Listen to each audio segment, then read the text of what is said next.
नमस्ते बेटियों, सदा खुश रहो बेटियों। I, Dr. Shilpi Parnami, Associate Professor, Department of Community Medicine, FHS, Jyoti Vidyapeeth, Jaipur. Today we will talk about the sanitary well, that is also called as idle well. First of all, I would like to tell you what is a well. Well is basically a pit or hole which is constructed below the level of the earth, that is below the surface of the earth, to reach the underground water. You might have heard about different types of wells. We'll discuss them one by one. First, there are wells like we say kacha well and pakka well. Kacha well, as the name suggests, is just a hole which is done in the earth to reach the underground water.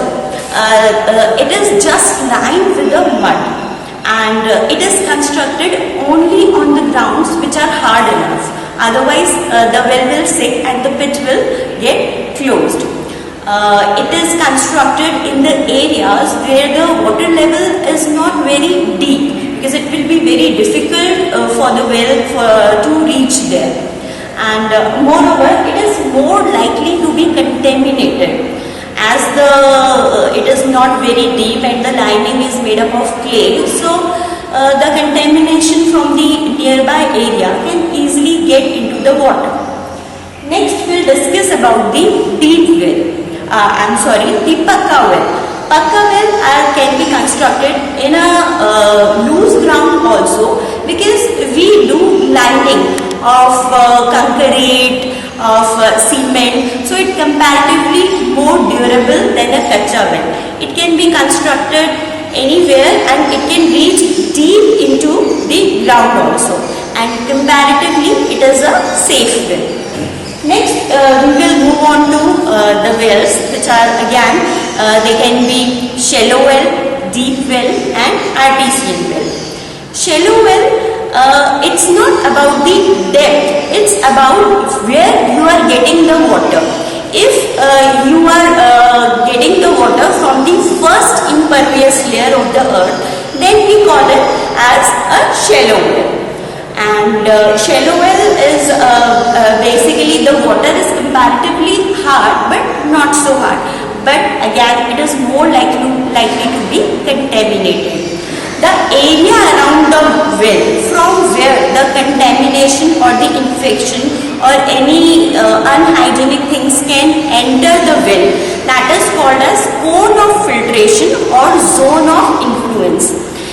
It is approximately it is 4 times the depth of the well.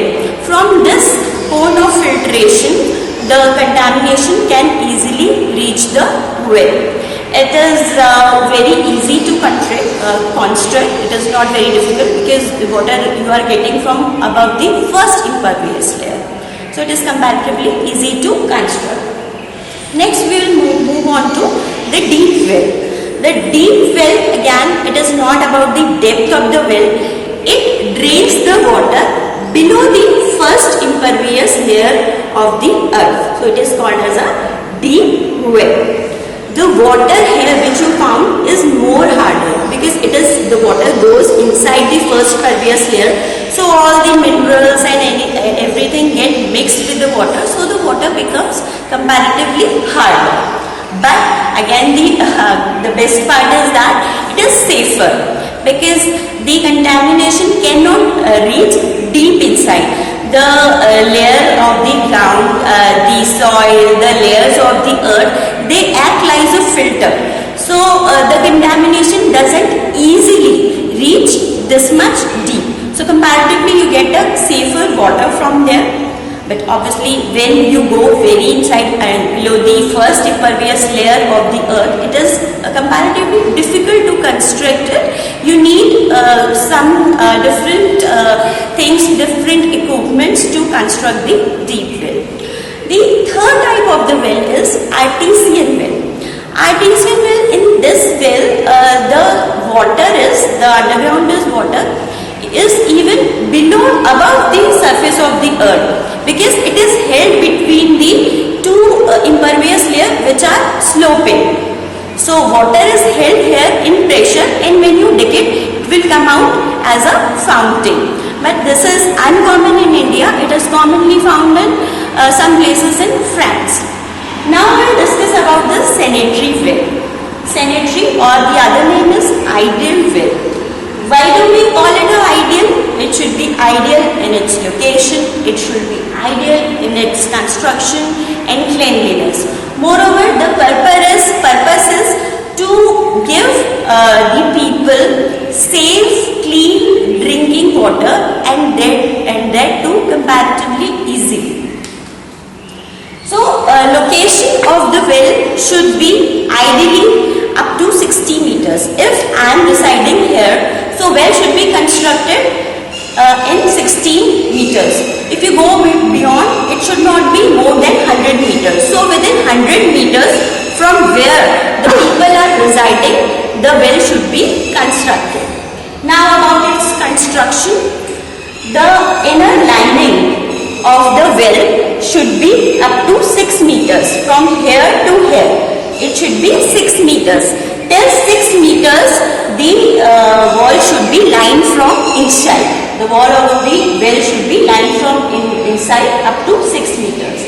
And this height, the parapet height, it should be, that is from the level of the ground to above. That is called parapet. This is parapet. So this should be of 1 meter, so that the contamination, there should be maintenance of cleanliness, so anything doesn't go inside the well. So this should be of 1 meter length. Then this slope, this should be of 1 meter wide, and it should be sloping outside.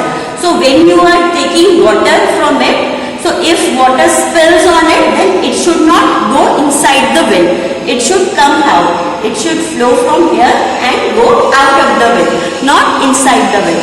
So this should be sloping outwards. So this is about the construction. Now about the cleanliness, it should be covered. You can see here that it should be covered. So anything from above, whether it is a rain, or if someone throws something or anything from air, or if there are rains or floods or anything like that, so nothing should go inside it. So it should be properly, the well should be properly covered. And the cleanliness should be properly maintained. No one should be allowed to do any kind of washing, bathing or anything like that up to a certain distance from the well, outside the, I told you about the zone of influence. So outside the zone of influence or cone of filtration, any such activity should be allowed, not within the zone of influence. And if it will be preferable if you use a tube well to take the water out, and that should also be constructed far away from the well. But if it is not preferable, then you can use this bucket also, that should be well clean. That's all for today. Thank you very much.